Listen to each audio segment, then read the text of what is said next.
All right. I think we have successfully managed our hybrid session. You will see the speakers once we finish some presentations live, but hopefully everybody can hear everybody.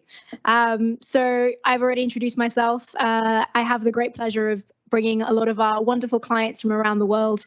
As I mentioned, we have incredible representation. We're going to cover Latin America, we're going to cover Asia, we're going to cover Africa, and sitting here in Europe. So really going to have a global conversation.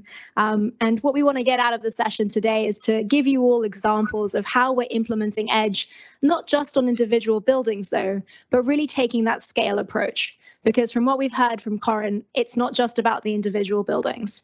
We have very, very large targets ahead of us by 2030 and by 2050, which cannot be achieved if we do a building by building approach.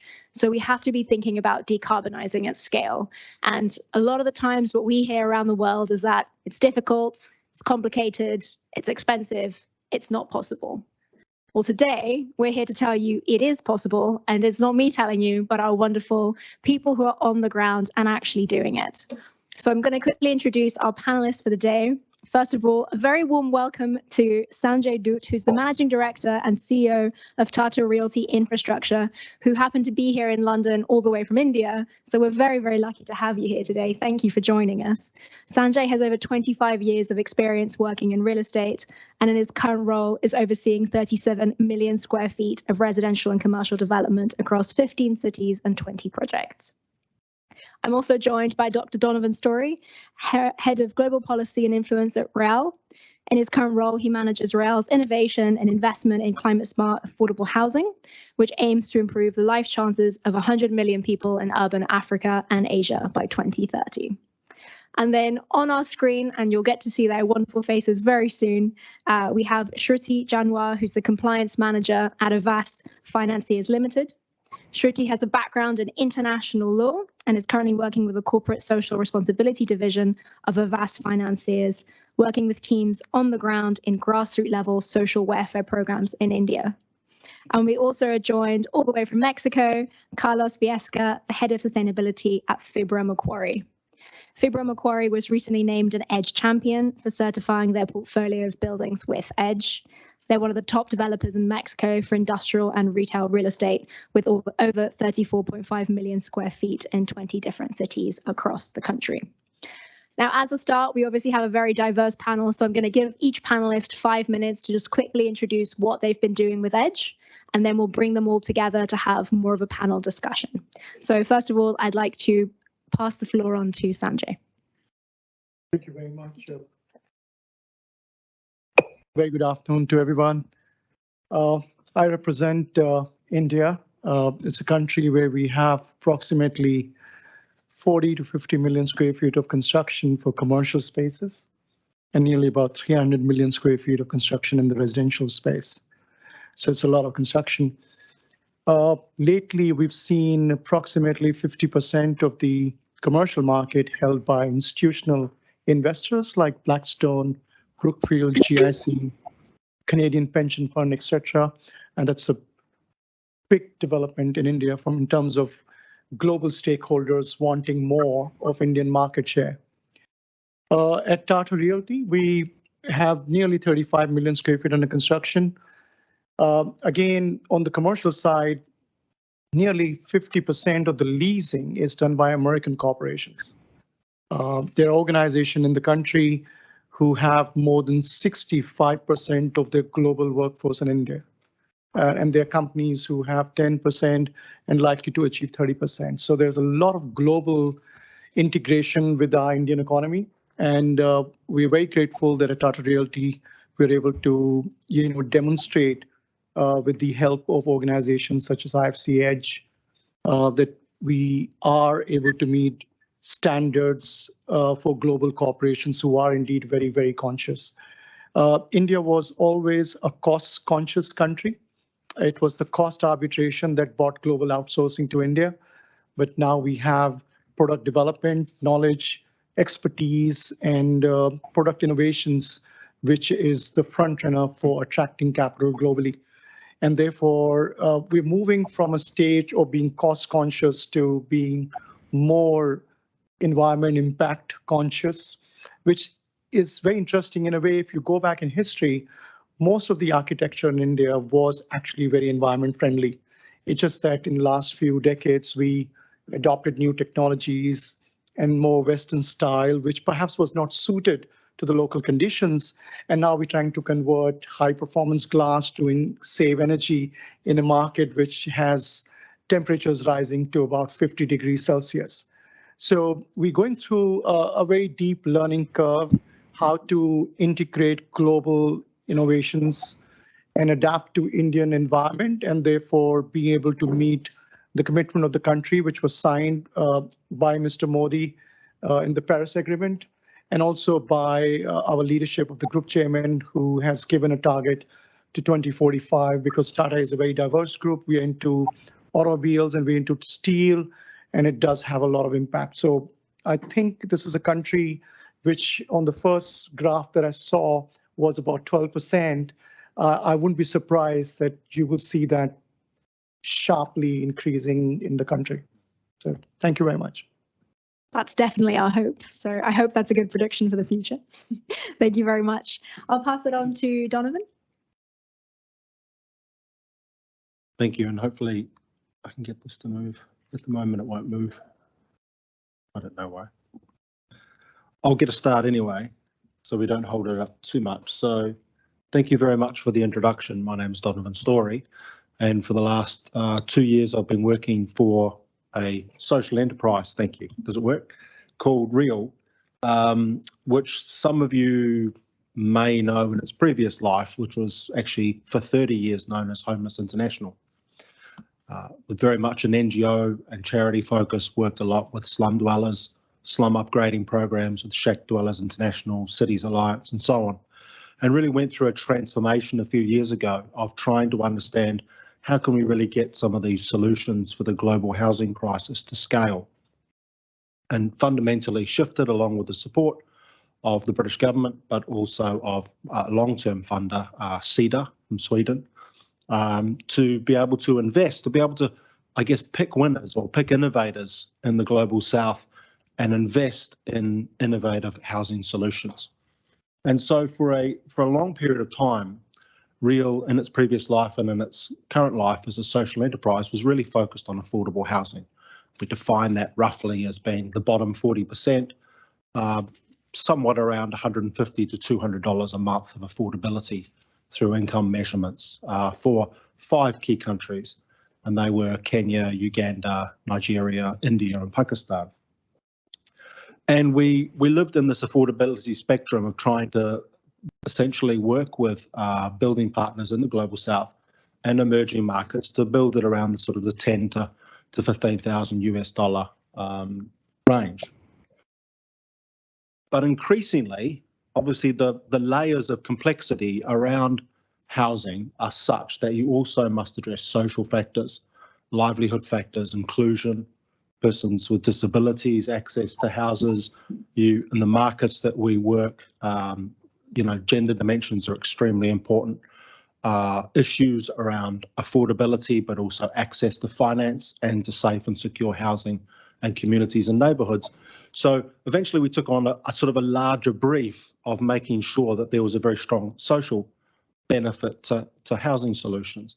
And over time, that has morphed, particularly in the last few years, to demonstrating that it is possible to build at scale in emerging markets and in developing countries, houses which are not just affordable and more accessible and allow people to graduate out of slum conditions and the very poorest housing conditions, but which also address our climate ambitions and our global climate agenda. And this is really critical because we have as a kind of an approach as an understanding that we can't build ourselves to an environmental crisis. And the fact is that when you look at some of the data, which was really well presented earlier, if we go about meeting our infrastructure and our building needs through the century, through conventional ways, it will be a climatic disaster. You will have the building sector by itself taking us to 3 degrees plus, just by itself, irrespective of also the huge draw on materials, raw materials and what have you to build that infrastructure. So the reality is that we must avoid that. And in fact, the built environment and buildings and meeting people's housing needs must contribute to solutions rather than become a problem in itself. And that brings together two of the really critical challenges this century, which is shelter and affordable shelter for rapidly growing cities, and sustainability and climate agendas.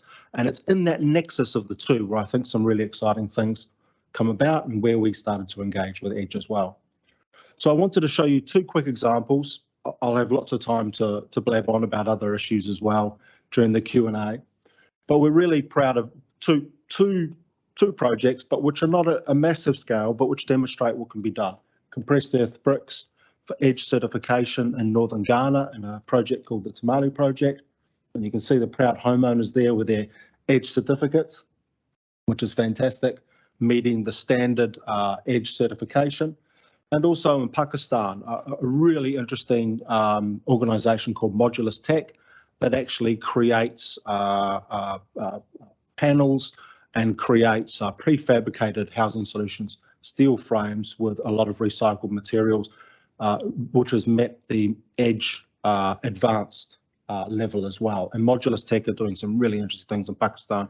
And as we can see with the recent tragic news, it's solutions like this, which are much more mobile and rapid, which are going to be critical in terms of addressing climate disasters and resilience needs going forward.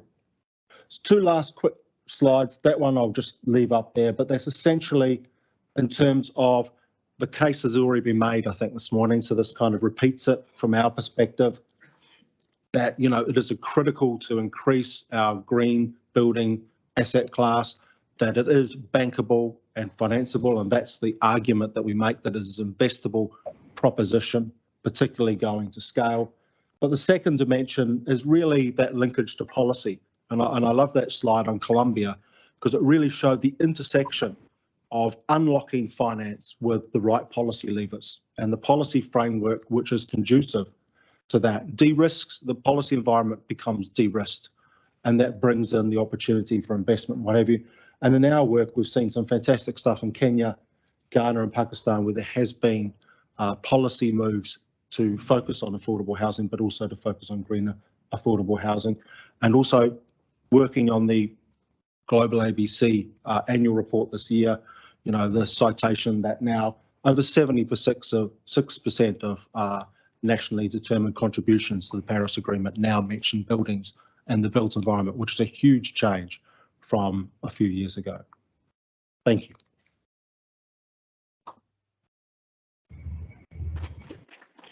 Thank you very much, Donovan. Carlos, just so that you know, I'm going to switch the order, so I'll come to you at the end just so that we share these slides first. I'm going to pass the floor virtually now to Shruti, and Shruti is going to introduce Avast Finances, and then we'll come back to that video, which will also show a little bit more about what Avast is doing. But Shruti, if you'd like to come on in. Yes, thank you so much. So thank you for having us here and giving a chance to share our story on this platform. And I'm really glad to be a part of this esteemed panel. Let me just introduce you all to my company and what we do. So can we go to the next slide, please? Yeah. So Avast Finances Limited is a housing finance company based in India. And we're headquartered in Jaipur, Rajasthan. So the core business of the company is providing home loans to the lower and middle income communities in India. And we're now leading in the affordable segment, and we're among the top 250 listed companies in India. And our focus segment is those people who are unbanked, unserved, underserved, and trying to bring them within the umbrella of formal credit. So our customers are the majority of Indian community, like tea stall owners or barber shops or cab drivers, auto drivers. So that is the segment that we're catering to, people who are building the first home of their life. And we're providing them finance, and we've been in business for the last 11 years. and we have a network of more than 300 branches across 13 states of India. So next slide. Yeah. So since we are stepping into the second decade of our existence, we have been emphasizing more and more on sustainability, on employee well-being, and all of the E, S, and G parameters, which is environment, social, and governance. And as a part of the same initiative, uh, next slide. As a part of the same initiative, we joined hands with IFC in October 2020, where together with IFC, we decided to explore opportunities in the market for green housing finance. So for financing of affordable green homes. And this is more of a study and exploratory research that we started, where we wanted to explore opportunities of whether green housing is feasible, whether there's a business case for green housing in India, and especially from the lens of finance companies. And yeah, we can skip this one. Okay, so what we did under the study in the last 2 years is that we tried to conduct a survey of all of our customers. We tried to understand demand and supply climate for green homes. And we used the EDGE standards, the EDGE definitions of green homes, and we tried to understand customer behavior. We tried to survey our customers, whether they would be willing to build a green home and how much they're willing to pay for the green features. So we conducted a survey of about 500, more than 500 customers. And what we got from the study was that the awareness on green buildings was low.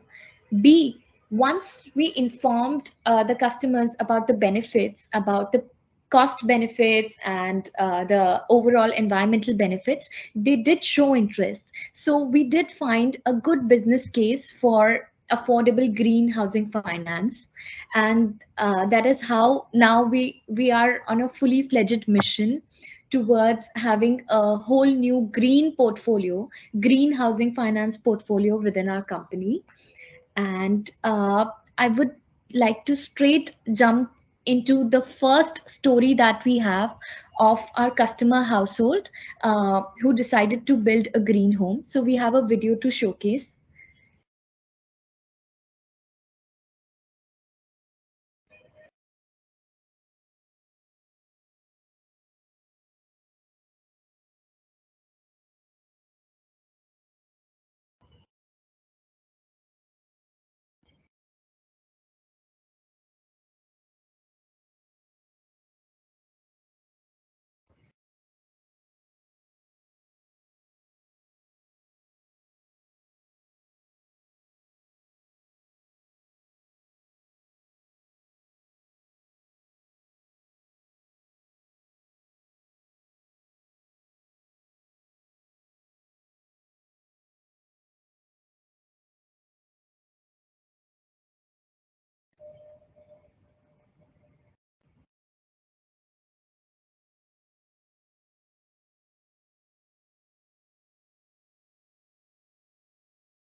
Thank you very much, Shruti, Thank for you. introducing Avas, and we will come back to you momentarily for some more follow-up questions. Keeping on our financial theme product, we were hoping to have the head of sustainable finance from Standard Chartered Bank for APAC join us today, but unfortunately due to time zone issues, she has also recorded a short video for you just to talk about a little bit from the bank side, from a commercial banking side, why this makes sense.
And finally, we're going to move to Carlos, and just give me a second to stop sharing my screen so we can see you, Carlos.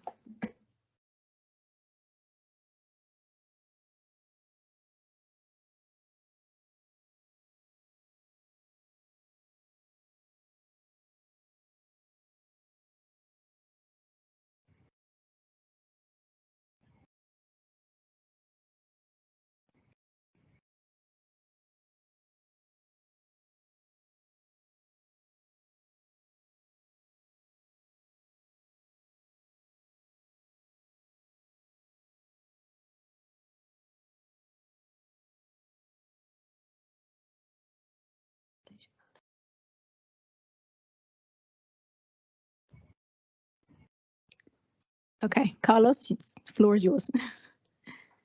Thank you, Lenny, and good morning to everybody from Mexico City. It's a pleasure to be here. This is actually my first event since I joined Firma Macquarie, so I'm very glad that it is with you. And so, well, just to let you know to know a little bit more about Firma Macquarie. So we are a listed real estate investment trust. We're listed in the Mexican Stock Exchange. We're about to turn 10 years old this December, and as you learned before, we have 253 properties, 94% of which are industrial buildings. Most of our portfolio is located in the northern part of the country, next to the border with the US, so it's about 75% of our portfolio is there.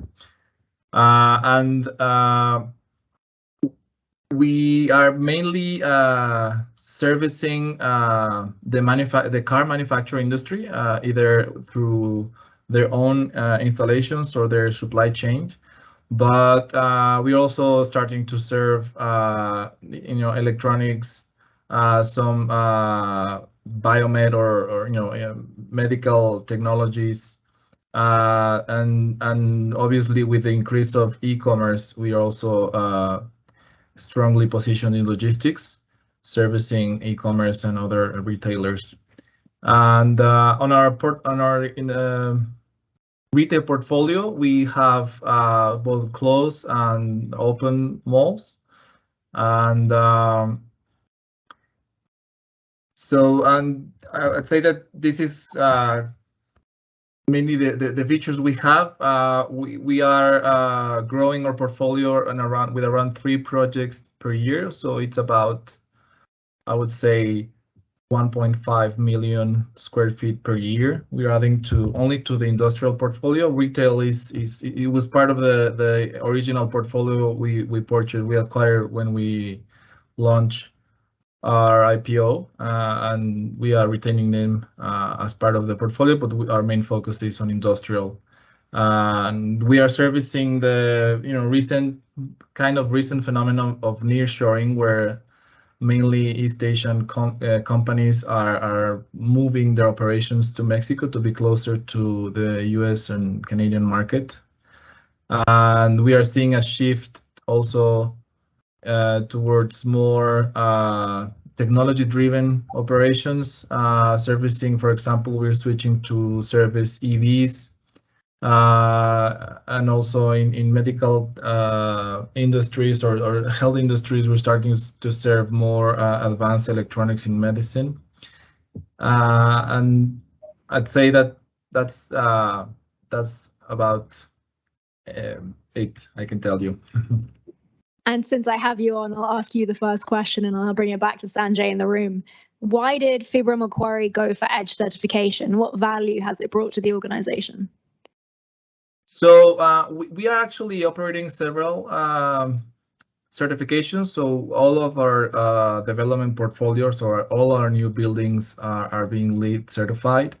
All our retail portfolio is BOMA BEST certified. But we chose EDGE for the stable, pre-existing portfolio, because since we operate the buildings, but we lease them to our clients, so we don't want to intrude their operations too much. And so any other sort of scheme usually involves, acting upon the operations of the building, on the way the building is used, and this would have caused some disruptions and perhaps some resistance from certain clients that aren't necessarily seeing the short-term value of having a building certified. And also we cannot influence how our tenants operate. Also EDGE was a very agile tool to evaluate also at the scale of our portfolio. I mean, 236 industrial properties, ranging from, I would say about almost 40% of it is 20 years older, 20 years old or older. So we wouldn't be able to act on the buildings from a very aggressive approach. And so EDGE gives us a very homogeneous tool, so it's just not just the standard and the requirements are very clear, but it also gives us a horizontal, very integrative scheme to analyze all of our portfolio, to act on very specific measures that can be budgeted and can be managed in large volumes, so we can work with our suppliers and vendors with better financial structure for our purchasing. And so it's very useful in that sense. It gives us a very clear path on how we can move. And once we've started, it starts rolling. We show the results to our tenants. They can see the benefits sort of right away, and then that opens the conversation for more ambitious plans. We're also launching a solar rooftop solar program where we want to occupy as much of our rooftop area with solar panels and then sell the energy to our tenants with a discount rate in comparison to the grid. Obviously, that would take us to the next step within Edge on those buildings. And so that's how we see it. It's a conversation open, if you may, with our tenants. As I said, I would say that probably half of our tenants have some sort of corporate sustainability strategy or use some sort of sustainability language, but that is not necessarily at the asset level. Usually our conversation is just between our property manager and our tenant's facility manager, and they just focus, on keeping the lease in time, keeping up on the maintenance of the building, and solving any problem.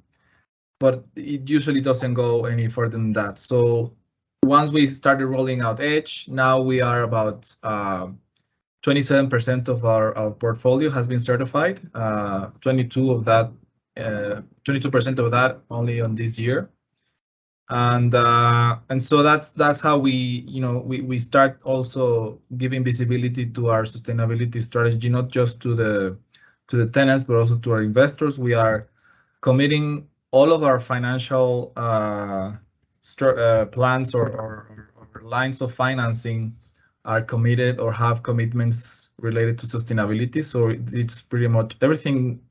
Every dollar we get for development is sustainability linked, and so this is a very clear way to prove how committed we are, because obviously when you can act at the asset at 22%, 20% per year of your portfolio on a certification scheme that is internationally recognized and it's supported by a financial institution in a developing country or a development market or growing market, that gives you also a lot of credibility to international investors. So I would say that those are the main features that we liked in Edge. Absolutely. Thank you so much. I think you pretty much covered everything that we've talked about today. So thanks for doing our job.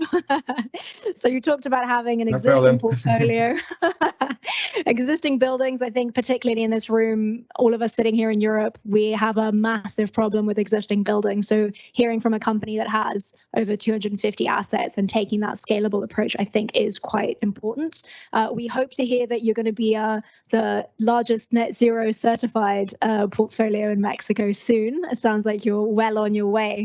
But really that tie into financing and that tie into the quantification and how that can be communicated to different stakeholders, kind of tying to Corinne's points earlier in her presentation about the importance of having those numbers and using those numbers across all the decision makers. I'm going to bring it back into the room and switch across to Sanjay and see, from your perspective and from the portfolio that you've been working on, have you had similar clarifications and similar elements driving your desire from Tata Realty's perspective to implement Edge, or what have been the key drivers for you? And does what Carlos say resonate, or are you seeing things differently? Very objectively, India has, according to Indian Green Building Council, the largest collection of green buildings in Asia. However, there is no standard to ensure that the operations of the building are measured objectively and conveyed and communicated. And we think Edge brings that uniqueness to the practice. I'll give you one example. Normally, we financially evaluate a commercial building through rent per square foot. But when you actually look at various aspects of the business, you actually calculate cost per seed if you assign certain square footage per individual. And the tariff that we use, 90%, I'll give you an example of our Ramanujam IT SEZ in Chennai, which is about 4.5 million square feet. And 90% of the energy is actually through green. And the savings are about 40% in the energy bill. It's a combination of wind and solar. We also put a lot of emphasis on the wellness aspect of the buildings, which is a growing concept beside the energy savings and the environmental impact. Most Indian cities are 7 to 10 million people each. If you talk about the top metros, the pollution is very high, and therefore we have implemented technologies which kind of reduce. Now, somehow, if you're able to use certain measures and standards such as EDGE, you're able to break that down and able to demonstrate to the occupier that you actually helping reduce the impact. Not only that, you actually, through these initiatives, each park that we have, 4.5 million of Ramanujam ITSZ has 50,000 people coming to work. Pre-COVID levels, I'm sure they'll be back soon. I think all of them actually go through a learning curve. So I think it adds tremendously to build a culture. So it's starting with the commercial objective, but I think it's going to grow as a practice in the country. That's definitely the objective. What about you, Donovan? Does that resonate? I think we've heard kind of more from the commercial side. Maybe we're shifting over into the residential and a little bit on the financing.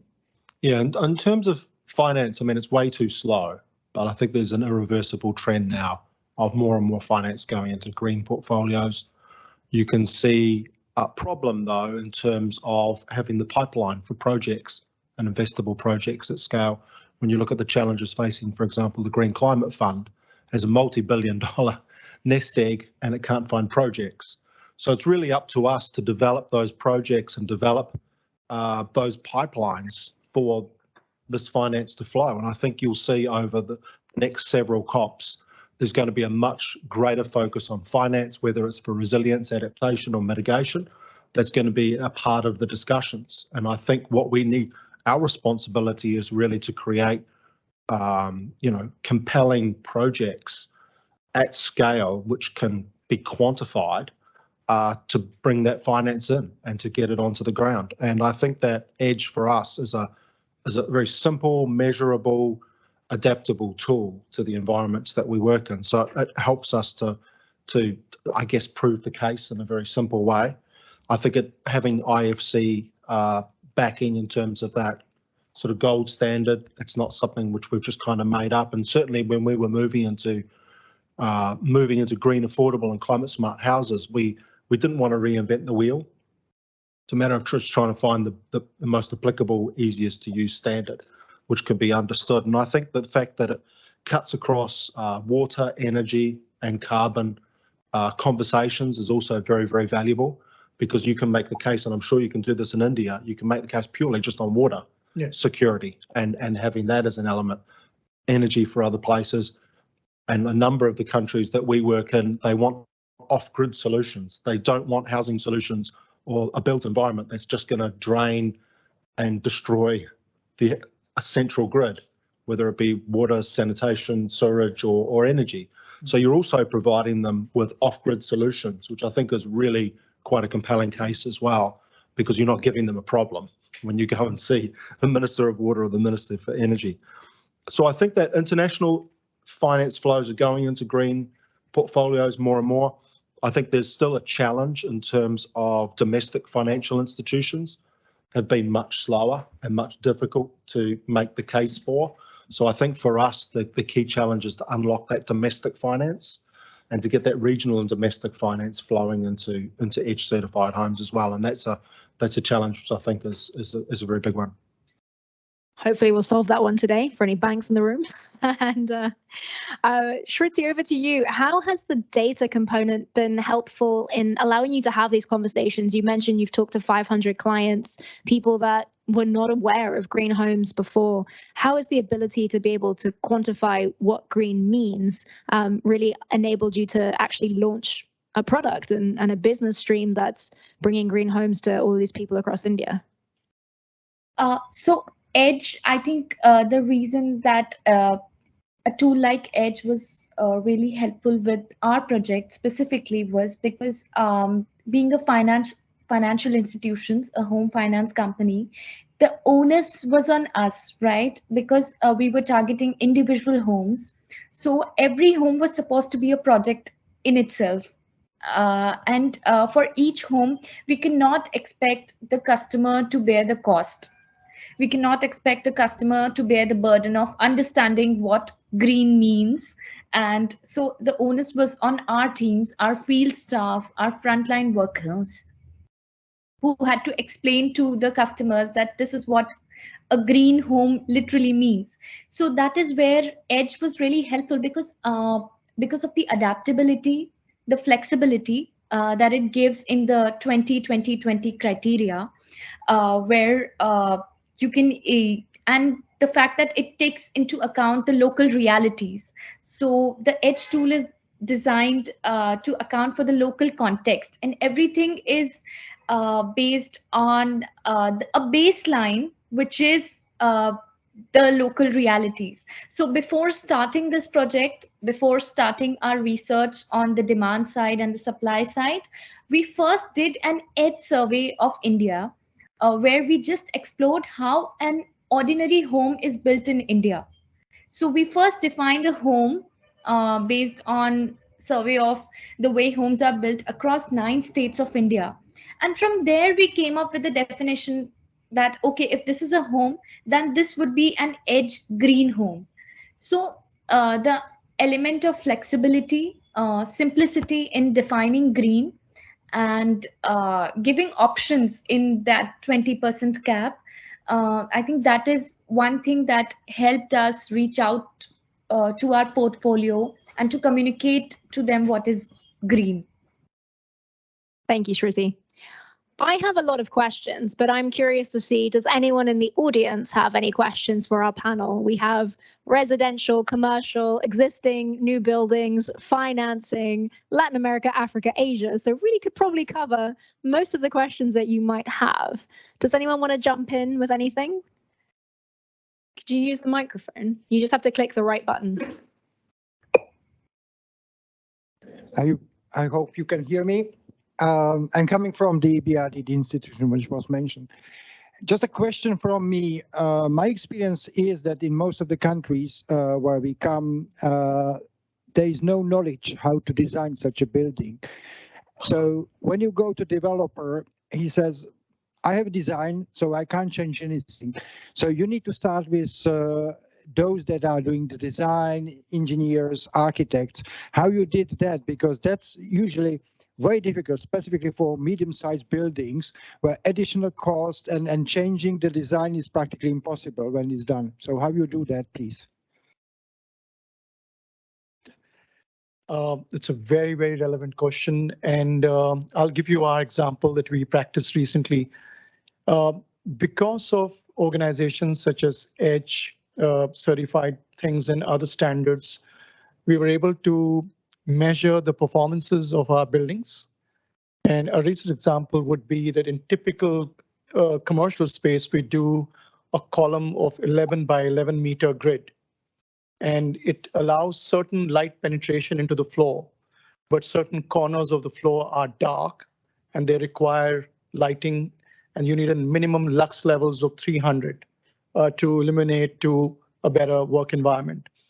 By simply shifting to 16-meter grid, we were able to calculate that we will save 7% of the energy just by one initiative in the design element.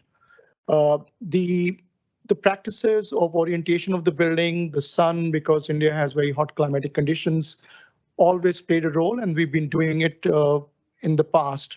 But there are new technologies and ways in which you can further enhance those performances of the building.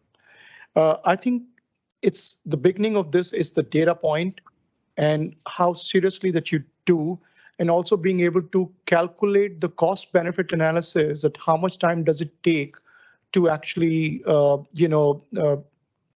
basically compensate for your increase in cost, which is more front-ended versus the benefit of the building, which spans across the 80 years or 40 years of the development. So I think it's moving. The other example I'll give you on the residential side, developer typically design and sell on the residential side. There is no rental housing market in India because their yields are very low. So in London, you will get a 5% net yield. In India, you'll get 1.5%. It's a negative spread against the cost of borrowing. So they sell, and it really doesn't matter whether you design environmentally friendly building, because the owner of the apartment is going to bear the cost of maintenance, et cetera, et cetera.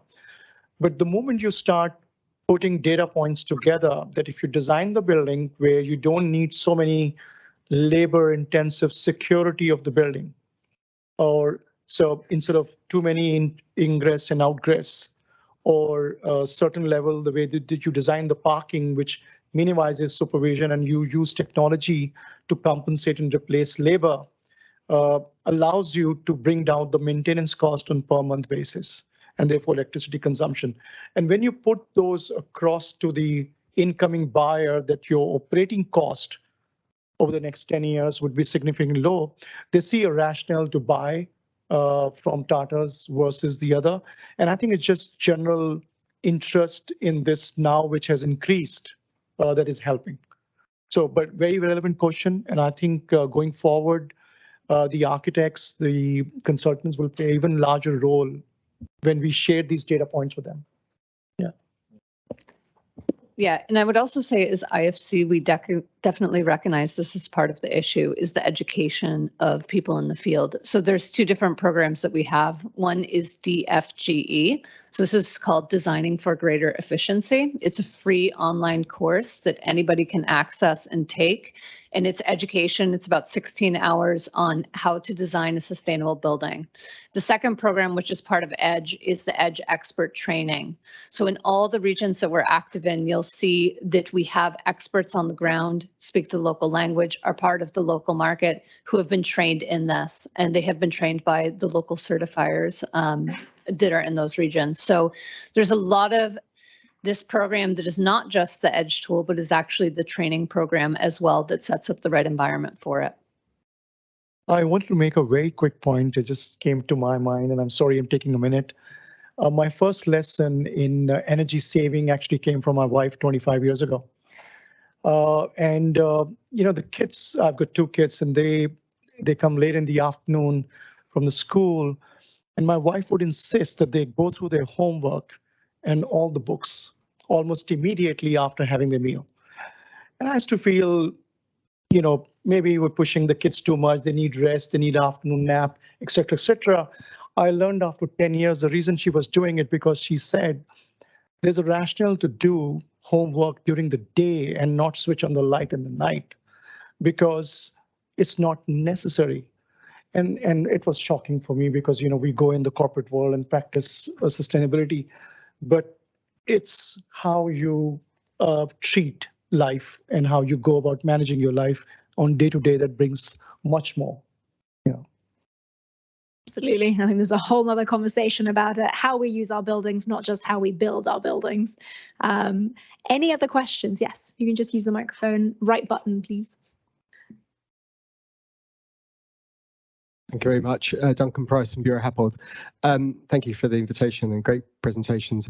In addition to working with investors and developers, we do a lot of work with cities, and in particular the C40 cities who are committed to climate action.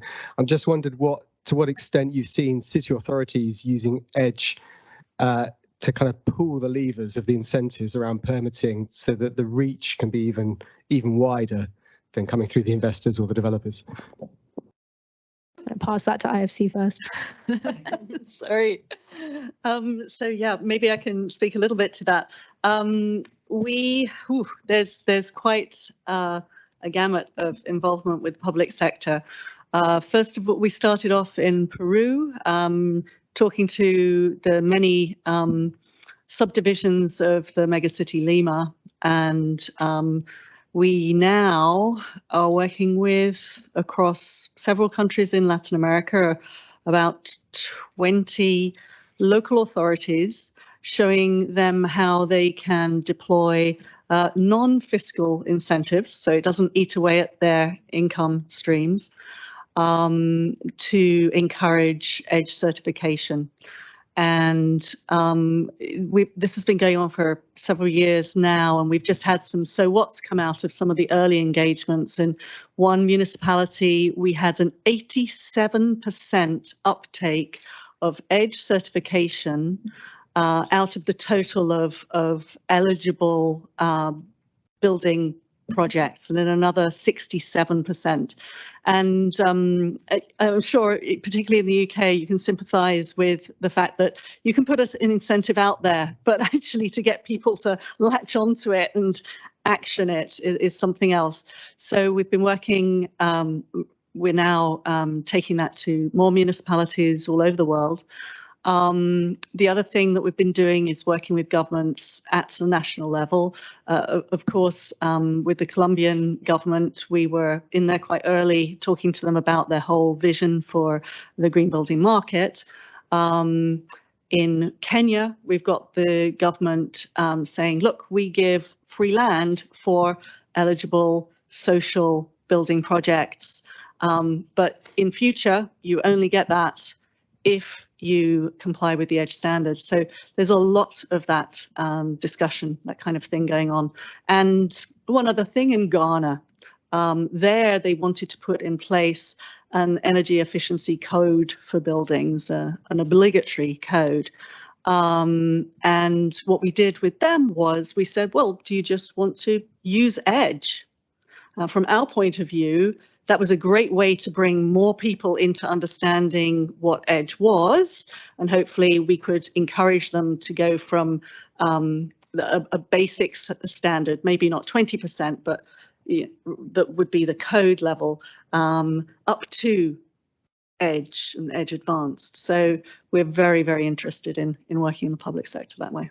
And I will say, I think globally, what we've seen is, as we heard in Colombia, the best markets of growth of green buildings have government incentives, they have banks, they have local construction professionals who are available and able to do the work. And then, of course, they have industry leaders who are able to take that on. But it tends to need that combination of all of the system to be able to enable a market to move forward. It's not necessary, but it certainly makes a huge difference. I'm going to ask a question unless anyone has, oh, there's another burning question, go on.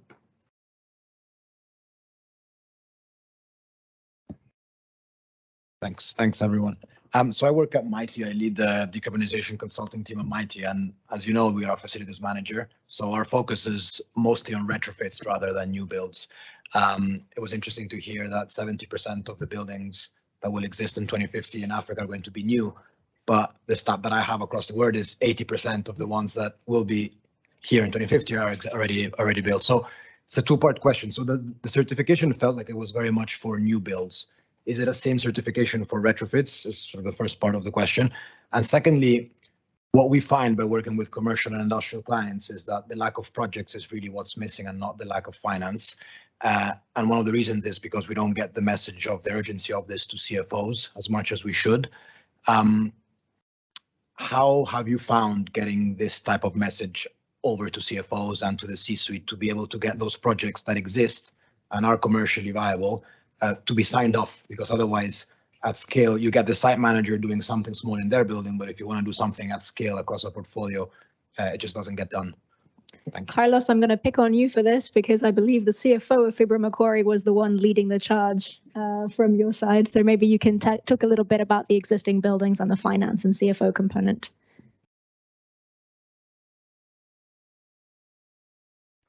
Thank you, Lynn. That's correct. Actually, yeah, in our case, so the EDGE program started in 2021, and our then CFO, now our CEO, Simon Hanna, he's a personal sustainability champion. I mean, he's really almost as nerd as me in terms of sustainability, I would say.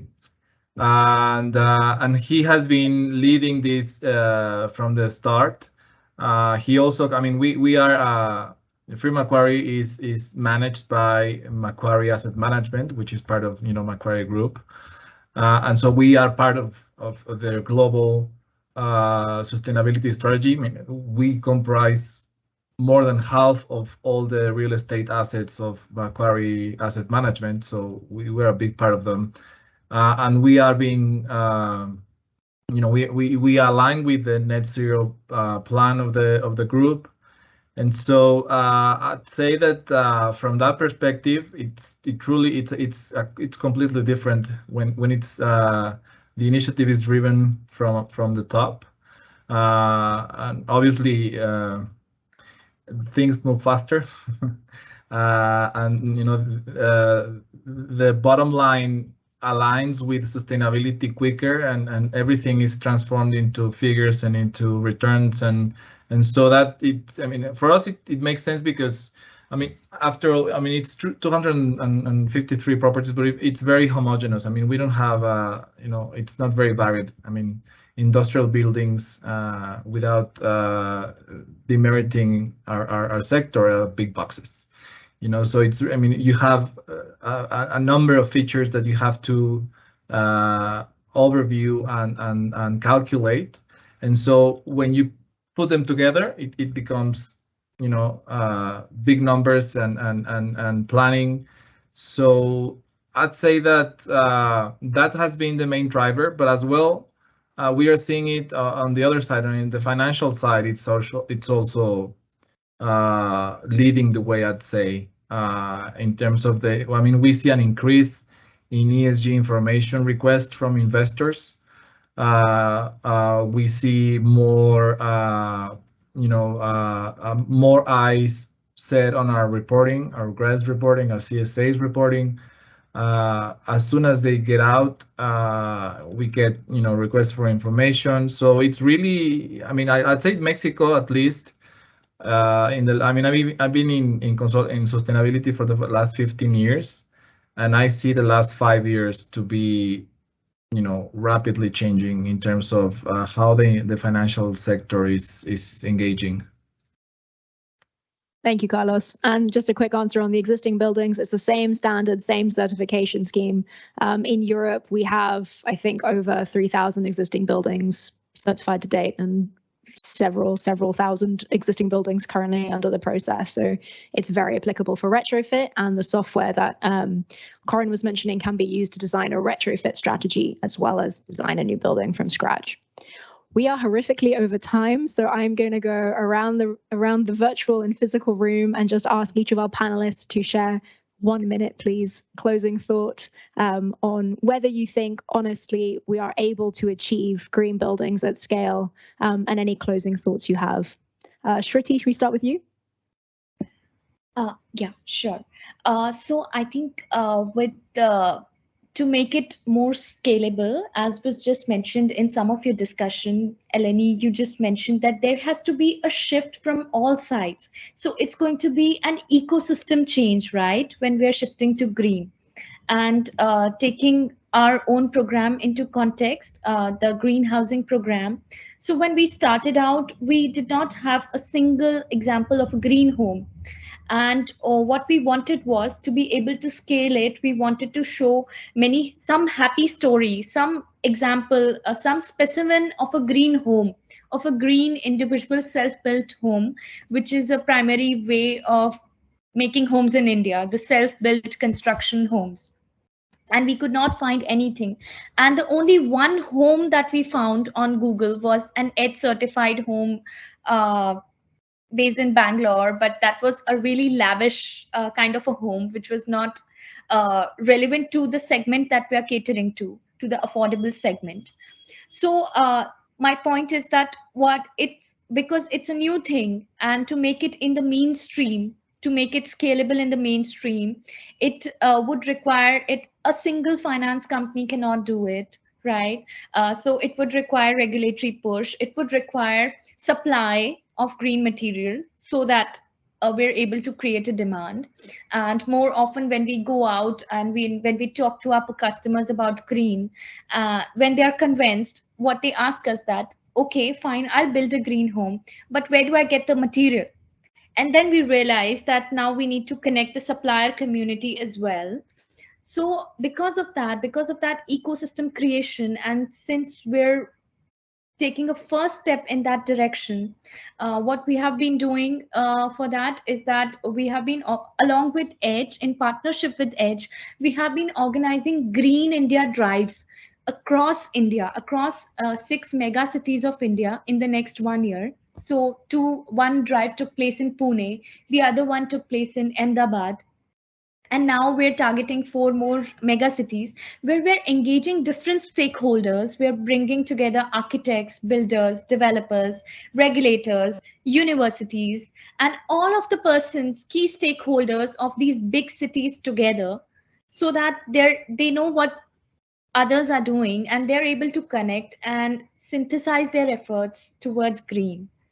So that is the whole idea. And I think the second thing with regard to individual homes, because buildings are different and a home is different, taking into account the local context is very important, even if it's an international standard like EDGE. So what happens in India is that some of the arguments that go for advocating green buildings or green homes, for example, resale value is going to be high, and they don't work for India. And the reason is that for Indians, or in the Indian social context, a home, there's a lot of emotional value attached to a home. A home is built once in a lifetime, and there is no intention to resell a home. There's a lot of emotion attached, and the idea is that it will be passed on from one generation to another, right? So when we tell them, and the cost of building a green home is like 1 or 2% of the total construction cost. So when we tell them that maybe you can use sustainable bricks and you can cut down on the cost, they're not willing. It's just not convincing. You have to appeal to them emotionally, and you have to really tell them that it's going to be it's going to help them in terms of their health, well-being, long-term comfort. So more than the cost, even in the affordable segment, more than the cost, more than the time of construction, what they're really interested in is that they are building this home once in their life, and they hope that it's durable. They hope that it's comfortable, and they hope that it's able to contribute in some way towards good of everyone. So that's Thank you, Shruti. Yeah. So we have ecosystem approach and also doing the right thing. Can I pass it on to Carlos? I'm sorry, I'm going to reduce you now to 30 seconds. Thank you, Lenny. Don't worry. I'd say that, I mean, Realty is biting shorter and shorter now. I mean, we just had water shortage in most of the northern part of the country. Some of our tenants had to, alter their operation, if not stop sometimes. With no water coming for industrial parks. Obviously, energy is getting more expensive and unreliable. Climate physical impacts will be felt very, very soon. And so this is more about survivability of our tenants and avoiding stranded assets in our portfolio. It's going to be a key player in our strategy for the near future. And so I would say that for that reason, EDGE the approach to EDGE has to be, large scale, and also has to be dynamic. You cannot settle with just the first level and then see the next level as something that, comes very far. It has to be very dynamic. You have to move as fast as the times are changing. And in our case with industrial buildings, it's sort of easier because obviously we can reflect that into the balance sheet of our tenants. And I'd say that we need to move from efficiency to net zero to resilience as fast as we can, because reality is getting nearer and nearer, and so the survivability of our tenants, of our industry, and even of our locations. I mean, industrial cities rely on the feasibility of the industrial parks, so we cannot see just the environmental side and the financial side. This is, at the end, it's just about people fair chance to have a livable life. Thank you, Carlos. Donovan. Okay, I'm going to talk about 3 battles to be won. I'll just group them under social, environment, and economic. I think under social, we have to have a conversation beyond just talking about houses and infrastructure, because it is much more than that. It's fundamentally about people's well-being, their resilience. It's fundamentally about their health. We can see that in this country in terms of the heat or eat. way of framing things. It's fundamentally about people's quality of their house and their shelter, and then the cost of that going forward, and that will only become more extreme over time. And I think there to build in the element of just transitions, to be able to demonstrate to people that there are livelihood and other opportunities in transitioning to green economies, to transitioning to green ways of doing things. I think that's a battle that's still to be won, because we still see the argument very strongly against it in terms of I'm losing my job, the livelihoods are going, what have you. Even getting the builder who built I asked him for recycled bricks for a wall in Birmingham a couple of years ago, so angry at me because he said I was destroying people's jobs and livelihoods, and all of his brick making mates were very upset. So shifting into that just transition discussion would be, I think, very beneficial. The second battle to be won is around that environment. It's understanding that if we're moving to green homes and materials and low carbon materials, we also need to understand supply chains and the disruption and the need to create sustainable supply chains. It's not good enough just to say it's because it's not concrete, it's good, because we know that the scale of the built environment and the retrofitting that needs to be done requires materials from somewhere, and materials don't come from free and they're finite. So we need to really also make the case, and we need to invest in new supply chains, new sources of greener materials, and the material footprint of our solutions to be able to put an understandable price on that. And I think the third thing is the whole economic battle, the whole discussion about cost. We need to shift it from a discussion about cost to a discussion about investment. It's not just costing us this, we're investing in something. And, and talk about C40 and what have you, it's about getting cities to understand that they're investing in their built assets for the future, and that the cost of not doing that is infinitely greater, and to have that discussion about that cost investment trade-off. Thank you. Thank you, Donovan. And Sanjay, will you finish us off with your final comments? Yeah, thank you. I think in the short term, I believe private sector will play a significant role, and the objectivity and measurability will drive performance of decision making. From the long-term point of view, government subsidizes many things in every country, and I think if you provide data points that you can substantially reduce the cost, I think governments will listen. In Mumbai, to answer earlier question, municipalities and how it can play a role, if the property taxes are reduced for the consumers, for example, for homes and for commercial, because they're tangible savings that the government actually can see and measure through Edge, it can transform any municipal corporation's business objectives. Thank you all very much for your comments. I hope you'll all join me giving a round of applause for our wonderful panel. Thank you. Thank you.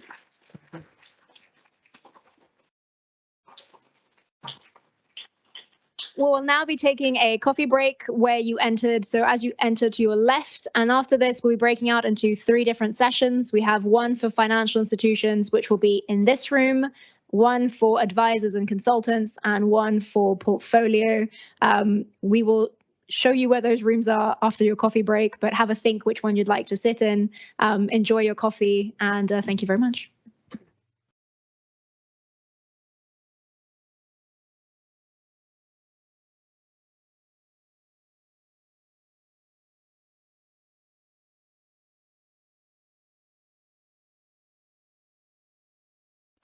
Thank you, Shruti. Thank you, Eleni. Thank you for having me. Have a good afternoon.